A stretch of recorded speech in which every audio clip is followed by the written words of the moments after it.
Hallo und herzlich willkommen auf unserem YouTube-Kanal magicaldays.de.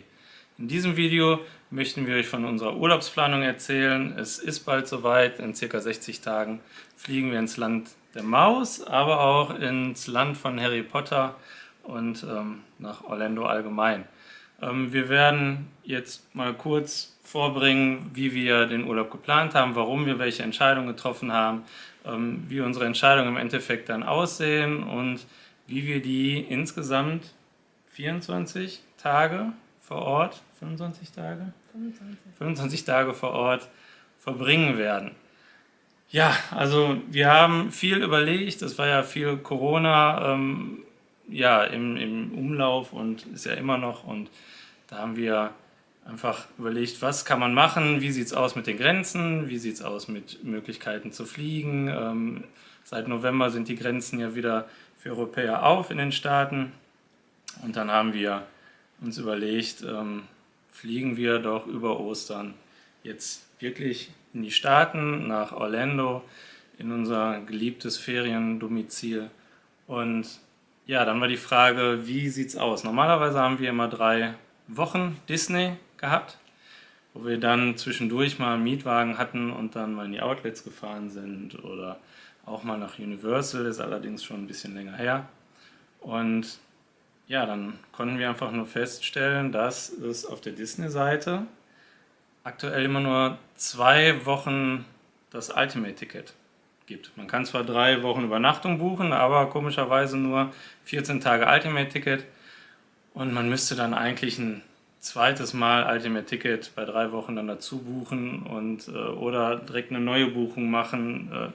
Das wäre halt sehr, sehr teuer geworden, und dementsprechend haben wir uns dann überlegt, es irgendwie anders zu machen, anders aufzuteilen, halt nur 2 Wochen nach Disney zu fahren und dann auch mal einen Abstecher nach Universal zu machen. Wir haben dann überlegt, Wir hatten viele Vorüberlegungen. Ne? Es war ja auch die Überlegung, dass man 3 Wochen Disney macht, aber dann Offsite übernachtet.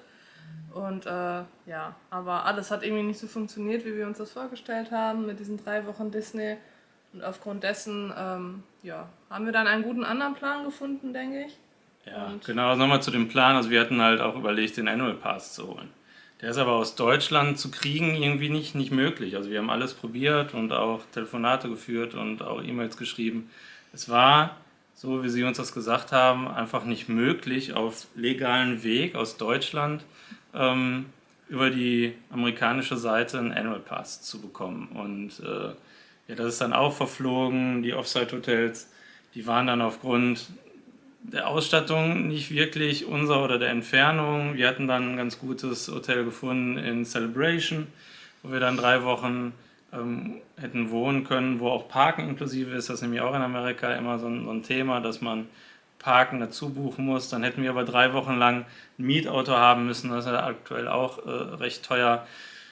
Ja, und dann bin ich einfach mal auf die Universal-Seite gegangen und habe dann geguckt, was gibt es da für Angebote. Und seit neuestem gibt es ja dort die Endless Summer Hotels. Und das sind Value Resorts auf dem Universal-Gelände mit allen Vorteilen, die halt Universal halt seinen Hotelgästen bietet. Also es ist ein vollwertiges Universal-Hotel. Da gibt es einmal das Surf, weiß nicht, wie das heißt, irgendwas mit Surfen, und das andere ist das Dockside Inn. Das ist ein bisschen neuer. Das ist jetzt letztes Jahr oder vorletztes Jahr im Dezember ist das fertiggestellt worden. Und also sehr neu und auch gar nicht so teuer. Und dann haben wir einfach geguckt, was kosten 3 Wochen, nicht 3 Wochen, eine Woche. Was kostet eine Woche Universal, inklusive Parktickets? Und dann haben wir festgestellt, das ist okay. Das ist vom Preis her wirklich okay. Es gibt über die Attraction-Tickets-Seite gibt es halt ein Angebot über das Hotel selber, und das Explorer-Ticket gilt halt wie ein Ultimate-Ticket für 14 Tage, und man hat Zugang zu allen 3 Parks, also zum Volcano Bay und Island of Adventures und Universal Park. Und auch die Hopper-Option ist dabei, also alles drum und dran. Und ja, dann war der Preis wirklich für 10 Übernachtungen haben wir jetzt geplant. 10 Übernachtungen inklusive jeden Tag Ticket. Liegen wir ungefähr bei 1.800 Euro. Das ist eigentlich ein sehr, sehr guter Preis und da sind wir sehr zufrieden mit. Und freuen uns jetzt eigentlich wirklich Universal ganz entspannt auch mal zu erleben. Ja, ganz anders zu erleben als immer dieses, ne, weiß nicht, in maximal 1 oder 2 Tagen da mal schnell durch. So haben wir das bisher immer gemacht. Und ja, dann kann man gar nicht so diese vielen Kleinigkeiten von Universal, die Universal wahrscheinlich auch bietet, kann man gar nicht so schön mitnehmen. Ich freue mich sehr auf Harry Potter, da ich ein großer Harry Potter-Fan bin. Und ich freue mich unfassbar darauf, mit dem Hogwarts Express zu fahren. Und ja, bin sehr gespannt darauf, Universal einfach mal entspannt und in Ruhe mit Zeit genießen zu können. Und auch alles drumherum. Ja, also ich freue mich auf den Velocicoaster. Sehr. Miriam hat da ein bisschen Respekt, weil man da die Achterbahn ja schon sehr dynamisch ist und flott ist und mit Überschlägen ist und man ja nur über den Bauch gesichert ist und nicht über die Schultern. Ich freue mich da sehr. Alle Reviews, die man darüber gesehen hat, die sind ja sehr vielversprechend. Also ist ja auch eine der besten Attraktionen oder sogar die beste Attraktion Orlandos im letzten Jahr geworden. Und ja, da bin ich sehr gespannt drauf. Aber allgemein, wir werden da Mardi Gras erleben mit der Mardi Gras Parade, mit dem abendlichen Leben da, auch auf dem City Walk und so weiter und so fort. Wie Miriam schon gesagt hat, das haben wir bisher immer nur sehr abgespeckt erlebt, weil man eigentlich wieder zurück in die Bubble wollte, in die Disney-Bubble. Jetzt wohnen wir dort, jetzt haben wir einen Shuttle, der uns direkt dahin bringt, sind halt an keine Zeiten gebunden. Ja. Und da freuen wir uns auch sehr. Und auch auf Volcano Bay freuen wir uns auch wirklich sehr. Haben wir viele Videos drüber gesehen und dann im Park und vor allem die Rutschen, die wirklich erstklassig sind, einfach zu erleben. Da freuen wir uns sehr drauf. Wir haben während der ersten 10 Tage einen Mietwagen zum Glück zu einer Zeit gebucht, wo der Mietwagenboom jetzt noch nicht so war oder wo es nicht so teuer war. Wir bezahlen jetzt für 10 Tage SUV, Midsize SUV bezahlen wir jetzt rund 630 Euro. Wenn wir es aktuell buchen, liegen wir bei fast 1.500. Also da haben wir wirklich Glück gehabt. Wir werden es machen und wir werden dann dadurch in viele Restaurants gehen, viel shoppen gehen. Also ganz losgelöst einfach mal Orlando noch mehr kennenlernen und das Nachtleben da kennenlernen. Und ja, da sind wir sehr gespannt drauf und es wird bestimmt mega, mega geil. Wenn wir dann fertig sind mit Universal, geben wir unseren Mietwagen an einem Hotel ab. Und von da aus werden wir dann einen Uber nehmen, auch das erste Mal in unserem Leben, aber das muss ja auch sehr gut klappen, zum Pop Century Resort. Da werden wir 2 Wochen dann halt sein, komplett ohne Mietwagen. Und wir haben das Pop Century gebucht, in erster Linie wegen der Gondeln, wegen den Skylinern, die vom Pop Century zu den Hollywood Studios führen, aber genauso nach Epcot führen und man nicht auf Busse angewiesen ist. Die Skyliner, die gehen in einer Tour, ununterbrochen fahren die los, also man muss auch nicht mehr irgendwo groß und lange auf einen Bus warten. Und es ist auch ein schönes Erlebnis, mit den Gondeln zu fahren, aber ich glaube, darüber hatten wir schon mal gesprochen. Genau, also die Skyliner sind wirklich super, super toll und sehr bequem und echt ein schönes Erlebnis und das war halt das große Plus vom Pop Century.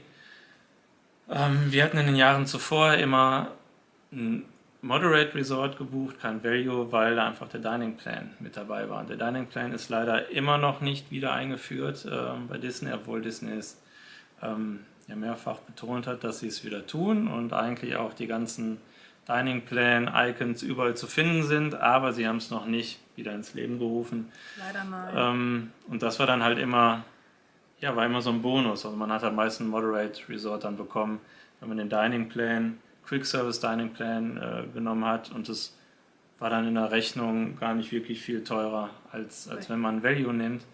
Jetzt gibt es dieses Angebot nicht, deswegen werden wir das so machen, weil wir einfach den Dining Plan sehr, sehr gemocht haben, einfach dieses entspannte Gefühl, wir gehen jetzt irgendwo hin und bestellen das, was wir wollen und nicht bestellen das, was am günstigsten ist und gucken auf jeden Euro. Und ja, um denen zu entgehen, werden wir einfach zum Beginn des Disney-Urlaubs eine Giftcard holen und da unser ganzes Geld, was wir normalerweise in den Dining Plan gesteckt hätten, da drauf überweisen. Also wir haben jetzt überlegt, $1.200 für 14 Tage werden wir da drauf buchen, und wenn die Karte leer ist, ist sie dann halt leer, und wenn dann nachher noch was drauf ist, holen wir uns davon was Schönes. Nochmal zurück zu Universal, da gibt es auch kein Dining Plan mehr, aber den hatten die schon vor Corona abgeschafft. Aber dafür gibt es jetzt auch vor allen Dingen zu Mardi Gras Karten, so Dining-Karten, die kann man kaufen, und dann hat man auf dem gesamten Gelände und auch auf dem City Walk kann man halt für $120 eine Karte, und die hat, glaube ich, einen Wert von 160 eigentlich. Da werden wir uns 2 Stück von kaufen und werden dann dort vor Ort, denke ich, gut speisen und trinken. Weil Universal hat auch vor allen Dingen während Mardi Gras mehrere leckere Buden, die sie sonst nicht haben, und wo wirklich tolle, vor allen Dingen aus dem New Orleans Raum und auch Bahamas und so, dass da leckere Köstlichkeiten angeboten werden. So, kommen wir wieder zurück zu Disney. Wie gesagt, kein Dining Plan, dafür werden wir eine Giftcard nehmen. Wir haben keinen Mietwagen, brauchen wir aber auch nicht, weil wir ja durch dieses Disney Transportation System wirklich überall problemlos immer hinkommen. Wir waren dann am Überlegen, es gibt keinen Fastpass mehr, Genie Plus ist eigentlich keine Mehrleistung, sondern einfach nur noch mehr Geld, was wir Disney geben. Machen wir das oder machen wir das nicht? Da wir aber wirklich einen entspannten Urlaub haben wollen und auch keine Lust haben, 3 Stunden in irgendwelchen Schlangen zu stehen, und auch gerne mehrfach mit Splash Mountain zum Beispiel fahren wollen oder mit anderen schönen Attraktionen, Toy Story Mania, Slinky Dog Dash oder, haben wir uns dann überlegt, diese Option noch dazu zu buchen zu dem Ultimate Tickets, und bezahlen jetzt für 14 Tage 111 € pro Person und haben dann halt die Genie Plus Option. Was wir nicht machen werden, da bin ich mir eigentlich relativ sicher, Ich auch. ist Das ist die eine Frechheit.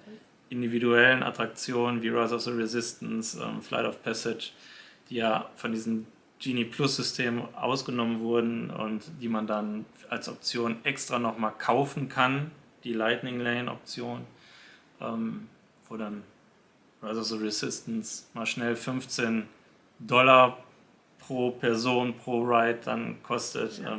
Das werden wir nicht tun. Aber da werden wir uns wahrscheinlich wirklich ein bisschen länger in eine Schlange stellen, um es zu sehen, weil es muss ja auch gigantisch sein. Wir haben uns bisher noch nicht gespoilert, wie Rise of the Resistance aussieht, sind aber trotzdem sehr gespannt darauf.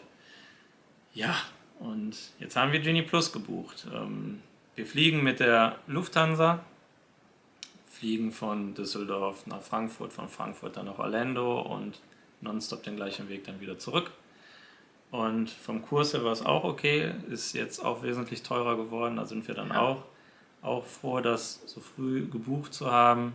Sind letztes Mal mit Delta geflogen, da waren wir sehr zufrieden mit, vor allen Dingen mit dem Service und mit dem Essen. Ja. Da ist bei der Lufthansa leider nicht ganz so ausgiebig, und wenn man da nochmal eine Kohle extra haben möchte, kommt man sich wirklich schon schlecht vor, dass man nachfragt. Das war alles bei Delta nicht.